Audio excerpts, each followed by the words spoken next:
Habit test is in 4 parts. Part 1, Part 2, Part 3, and Part 4. Now look at Part 1. Part 1. Listening. Ielts practice. Questions 1 to 5. You will hear a telephone conversation about voluntary work.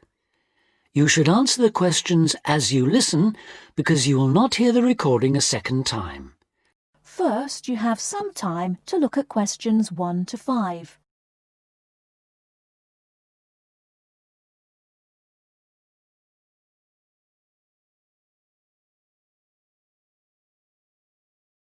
Listen carefully and answer questions 1 to 5.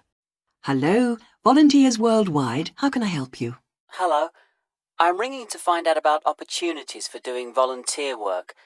Could you give me some information, please? Yes, certainly. But before I do, I need to ask you for a few personal details. That's just because the opportunities open to you are dependent on your age and on what qualifications and skills you have. That's fine. So, if you could just start by telling me your name and age. Okay. My name's Ben Opperman, and I'm 22 years old. Okay, and what qualifications do you have, Ben? I've got a BA degree in Social Studies. That was from the University of Kent. And I'm a qualified teacher. I've just completed my PGCE, my postgraduate certificate in primary education. And you're interested in doing unpaid voluntary work rather than a full-time job with our organisation? Yes, that's right. I'd like to do voluntary work before I start looking for a more permanent job. How long were you hoping to work for us for? I was thinking of 2 years at most. Okay. Well, for people in your age group, we have 2 programmes: Global Youth Contact and Youth for Action on Development. GYC, Global Youth Contact, is a 6-month exchange programme which provides opportunities for young people from different countries to work together in local communities. I see. But that's only a 6-month programme. That's right. But our other programme, Youth for Action on Development, requires people to volunteer for a year at least. On this programme, most of the placements are for 12 or 18 months. That'd be the programme I'd go for. OK. Now, do you have any other skills or special interests that might be useful for the kind of work we do? Well, I've done a lot of conservation work in the area where I live. Good, that's useful to know. And I belong to a wildlife protection group. Right, that could be very helpful. Before you hear the rest of the conversation, you have some time to look at questions 6 to 10.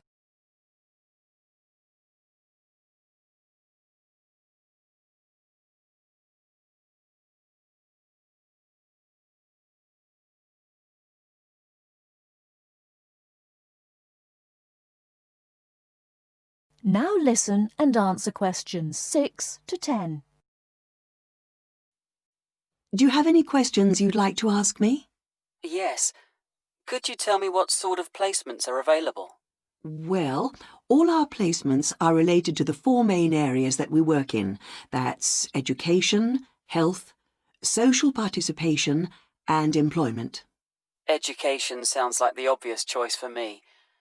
And if I wanted to go ahead and apply to work on a programme like this, what do I have to do?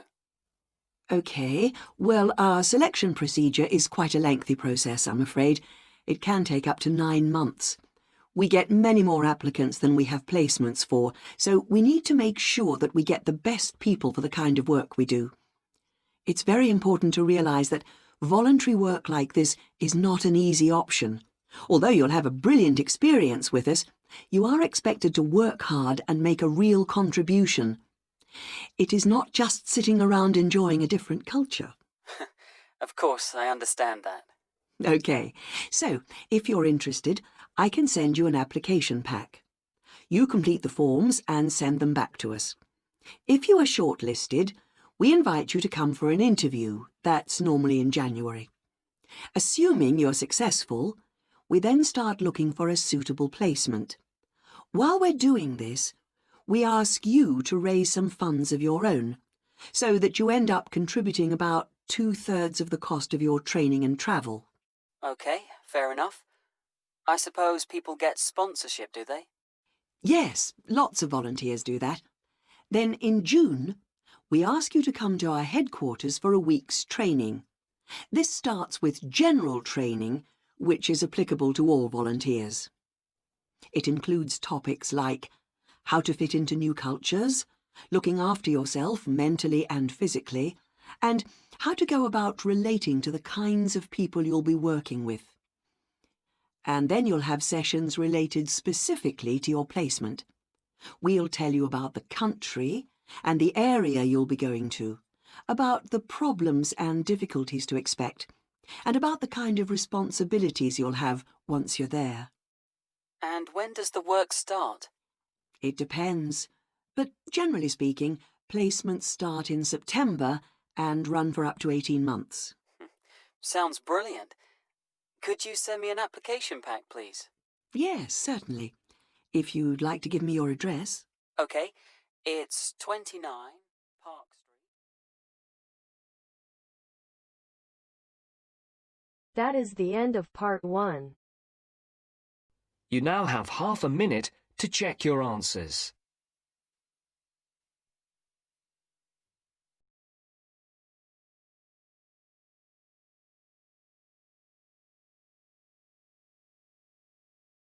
Now turns to part 2. Part 2. You will hear a university administrator telling a group of new students about the central campus buildings and the facilities they provide. First, you have some time to look at questions 11 to 16.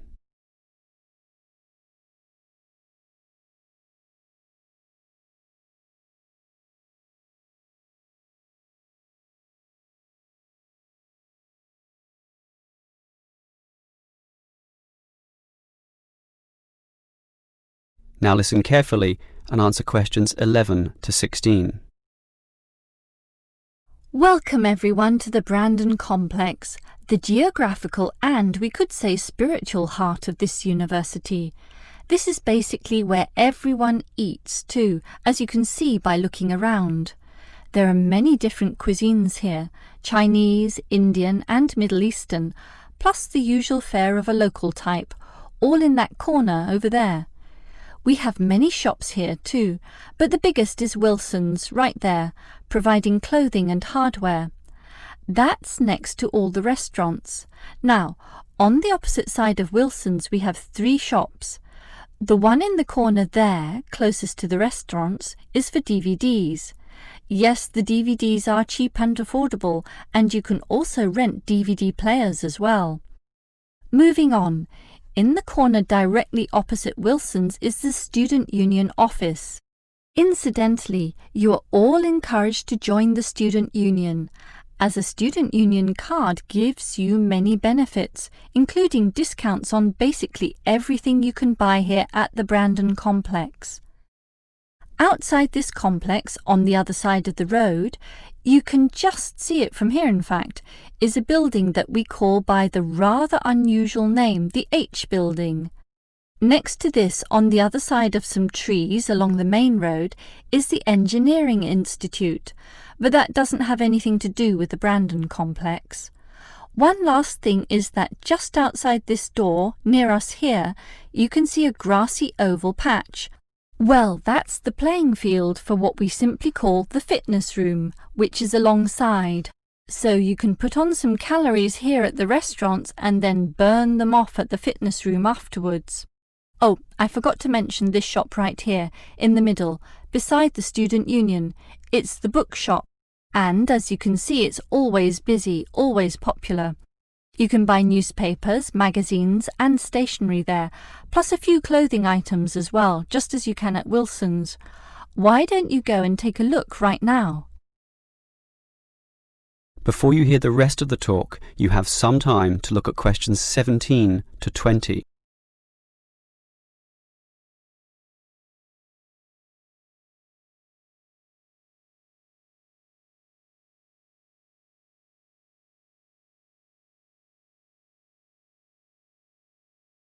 Now listen and answer questions 17 to 20.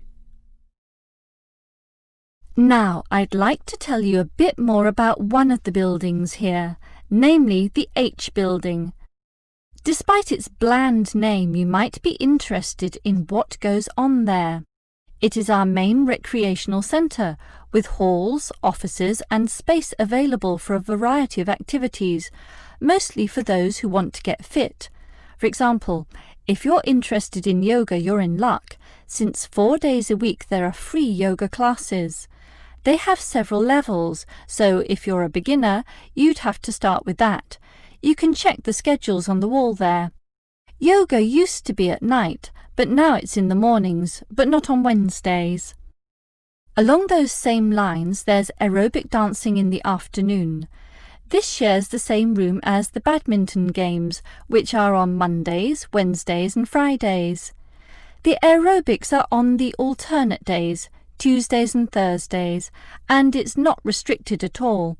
Everyone is welcome to join, although the instructor may divide you up, of course, according to ability. And, just to show how diverse the H building is, there's even some spiritual solace available there, inside the multi-denominational prayer centre, with individual booths and a variety of holy scriptures and texts available to read from all the major religions of the world.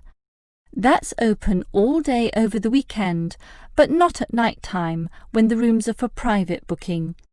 Finally, for those of you of a cerebral nature, the University Chess Club operates at night. That's open from 8 p.m.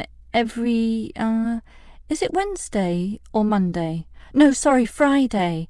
And I think it closes at about 11:30 p.m. So, there's something for everyone in the H building. That is the end of part 2. You now have half a minute to check your answers.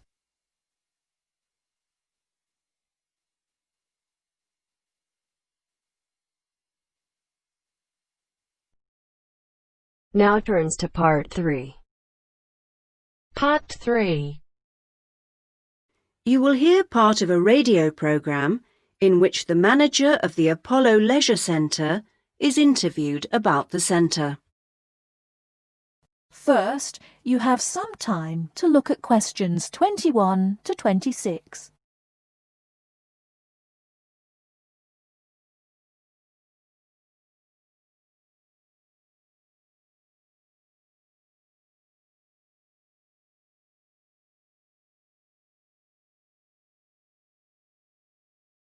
Now listen carefully and answer questions 21 to 26.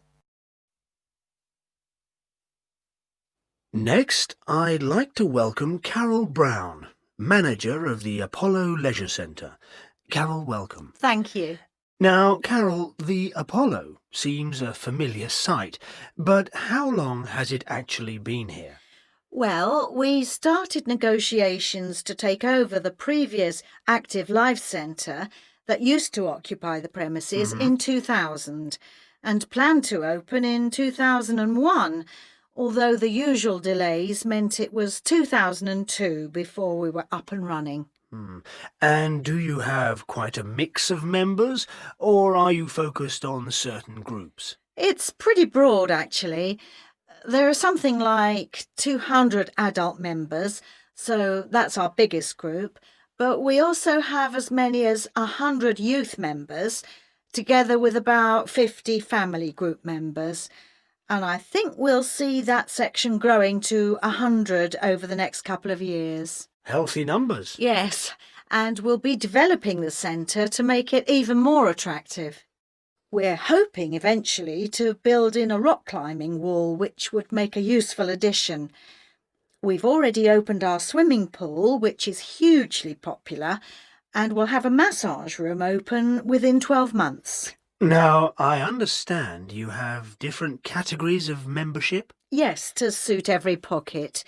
Blue membership includes all facilities for the member and a guest at all times, which is good for people with unpredictable timetables.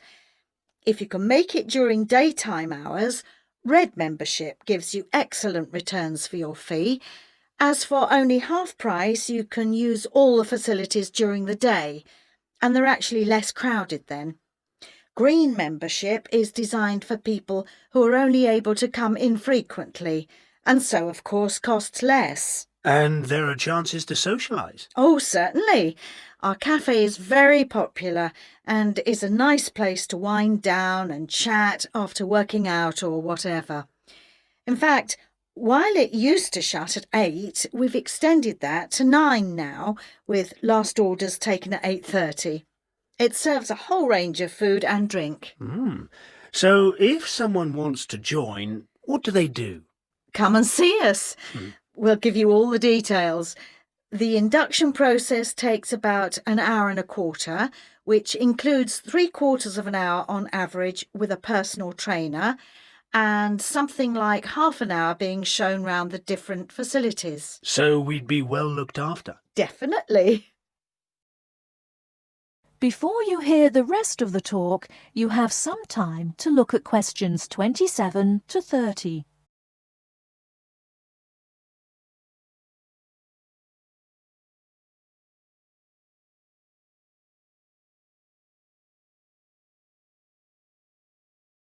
Now listen and answer questions 27 to 30. OK, now, Carol, can you give us some idea of what we could expect to get as members of Apollo? Sure. Well, let's take next Monday as an example. The early evening would begin with the programme of classes. Of course, members would also be at liberty to do their own thing. I'm just talking about the listed classes that we'll be offering. So let's say you're free to turn up at 4 p.m. You could spend an hour in a class that we call gentle exercise. This isn't a hard workout, as you might be imagining it, but a session designed for those who perhaps are not used to rigorous classes and would like something to ease them in. Right. The next thing on offer will be starting at 5, and again it'll last for an hour. In contrast, this is what we simply call weightlifting. It's certainly not for softies, but this strenuous session is of course carefully monitored, and we wouldn't let anyone do anything silly. Oh, well, that's reassuring. And then, kicking off at 6:15, you'll be welcome at a class aimed at promoting better lifestyles, which we run under the banner of healthy living. We'll give you all sorts of useful advice about just living better. Oh, sounds easier than working out. And probably at least as important. And rounds the evening off nicely. Oh no, we still have one more offering. These days, so many people are working, frankly, more than they should be, and we try to combat the stress that creates by encouraging those who can to take part in the class we call relaxation. You can learn lots of helpful techniques for staying calm when you think everything's going terribly. Now you're talking. So we'll see you on Monday. Now. That is the end of part 3. You now have half a minute to check your answers.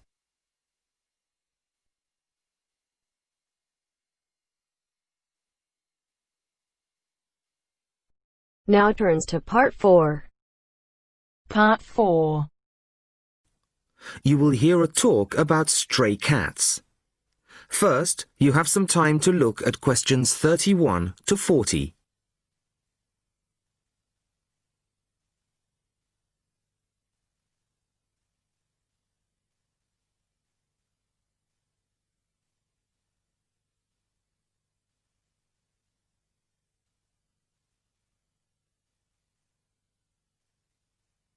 Listen carefully to the talk and answer questions 31 to 40. Good evening.